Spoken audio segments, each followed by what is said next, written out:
everybody, welcome back to Know Your Verbs. My name is Alicia, and in this episode, we're going to talk about the verb bite. Let's get started. Let's talk about the basic definition of the verb bite. It means to use your teeth to cut or tear something. Examples. I hate it when I bite my tongue. You shouldn't bite your nails.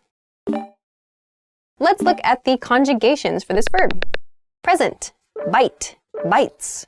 Past, bit. Past participle, bit.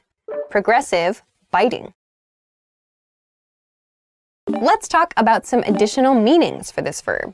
The first one is one that we use when we go fishing, which means for fish to eat bait. We use the verb bite for this. Examples. The fish aren't biting today. I think something bit my lure. So bite refers to fish eating bait. So bait meaning edible things, or lure, as in the second example sentence, kind of a shiny metal or plastic object that attracts fish. It looks like food, but there are hooks in it. So we use bite to talk about the fish trying to eat that thing, or actually swallowing that thing. So the reason I introduced that, we'll talk about with the second additional meaning for this verb. So this leads into the second additional meaning for this verb. The second additional meaning for this verb is to show interest in something. To show interest in something. Examples. All right, I'll bite. What's the secret? The new clients didn't bite on the deal. So here, bite means show interest. So the reason that I introduced this as the second meaning after the fish bait eating introduction is because we can imagine that when we're showing our interest in something, it's similar to the way fish bite a lure or fish try to bite food. So when we're interested in some information, like a secret, as in the first example, or a special deal, as in the second example, we want to bite it. We want to get that thing. So this means to show interest, yes, but it means we're kind of going after. We're trying to chase that thing so we can get it and enjoy it, perhaps. So to bite can mean to show interest in something. The third additional meaning for this verb is to be bad or to be unappealing. Examples. This lunch bites. Your boss bites. So here we're using bites. In the first example, your lunch bites. It doesn't mean your lunch, like a sandwich, physically bites you. It means your lunch is not very good. Your lunch is bad. Your lunch is unappealing. In the second example, your boss bites. It doesn't mean your boss is a person who bites people. It means your boss is bad. Your boss is not a good person. Your boss is not a good boss, for example. This is a slang term that means not good, unappealing. Ugh. However, the fourth additional meaning for this verb is to have a habit of biting. So someone or something that has a habit of biting things, we can use the verb bite to talk about that. Examples. Watch out for that dog, he bites. Careful, I heard that kid bites. Generally, this use of the verb bite is used for animals and for kids. So in other words, creatures or small people who have not yet learned or don't know that it's wrong to bite someone. So this is not used for adults. So you probably won't confuse this meaning with meaning number 3, like your boss bites, because your boss as an adult has learned not to bite people. So this is probably only going to be used with animals and maybe kids. So people or creatures who don't know. Let's move along to some variations of this verb. The first one is to come back to bite somebody. To come back to bite somebody. This refers to a problem that, if not handled now, could cause a bigger problem in the future. Examples. I didn't put gas in the car yesterday. I hope that doesn't come back to bite me. She didn't stay updated on the project progress, and it came back to bite her.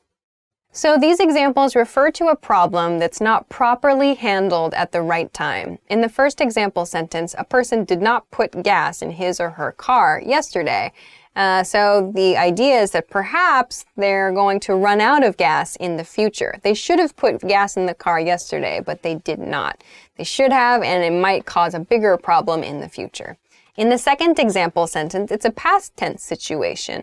A person, the she in the situation, did not stay updated on the project progress, and thus there was a negative effect in the future because she did not properly handle the situation. So for something to come back and bite you means you didn't take care at the present time, and in the future, it caused a bigger problem. So be careful of this one.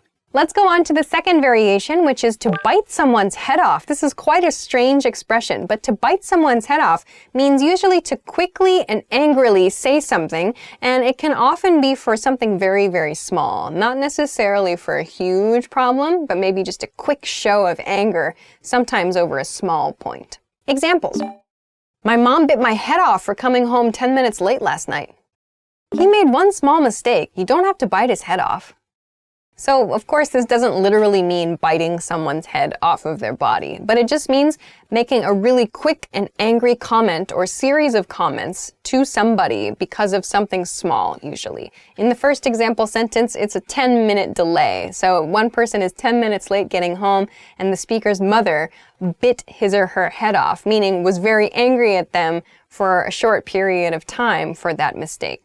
In the second example sentence, he made one small mistake, you don't have to bite his head off. That means that you don't need to be so angry at this person for a small mistake. So to bite someone's head off is a quick show of anger, refers to that. The third variation is to bite the bullet. To bite the bullet refers to doing something that you don't want to do, but maybe you're forced to do it, or it's really not appealing, you don't want to do it, but you decide you have to, or there's some other reason that you're pushed to do it. You bite the bullet and do it. So, examples. I think I have to bite the bullet and take the boring day job. We bit the bullet and applied for a mortgage. So these are maybe examples of things the speakers don't want to do, but they decide they need to do for some reason, or they're forced to do for some reason. So those are a few new ways, I hope, that you can use the verb bite. There are quite a few interesting meanings to this verb, for sure. Of course, if you know a different meaning, if you want to try to make an example sentence, or if you have any questions, please let us know in the comment section of this video. Of course, don't forget to give us a thumbs up, subscribe to the channel, and check us out at EnglishClass101.com for other good stuff too. Thanks very much for watching this episode of Know Your Verbs, and we'll see you again next time. Bye-bye. Time to bite. Time to bite. Let's bite. Hopefully most adults know that we should not use our teeth on people. Unless you're a cannibal. Unless you're a cannibal. So perhaps there are some exceptions to this rule. All right. All right. What's the secret? It's fish. Fish is the secret to my special scent. What? What? What? You didn't hear anything. Yeah, verbs are fun. Verbs are fun. Verbs are fun. This verb is bite. Okay.